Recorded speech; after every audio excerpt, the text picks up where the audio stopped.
ট্যাংরা মাছের কাটার মতো। আব্বা তোমার বিয়ার মধ্যে কি কি জুতো কিনেছিলা? अच्छा বাপ আমি তো বিয়ে করছি তিনটা, কোনটা কথা কইতেছো বাপ? নোটের বহুত আমার বিয়ার কথা কইতাছি। ठीक है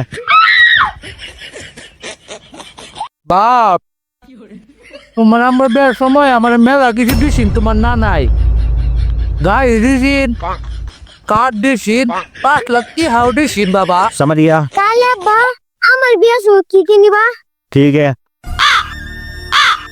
না বাপ, তোমার যৌতুক নিয়ে আমি বিয়া করেছিলাম না বাপ। अच्छा নোটের পানি ধর বিয়ার সময় দুতুক নিছে, আমার বিয়ার সময় দুতুক নিতে না, বিয়ে করতাম না আমার আব্বা। আরে বাপ ফোন তোর মা আছে টিকটকার, আর টিকটকার ঘর যৌতুক ছাড়া বিয়ে হয় না রে বাপ। যার কারণে 5 লাখ টাকার বিনিময়ে একটা নাগিন দিছে, তোর না নাই। আরে বাপ এই ভুল করিস না জীবনে, যে নাগিন পাইছি তোর মা প্রতিদিনে সুবল মারে আমারে।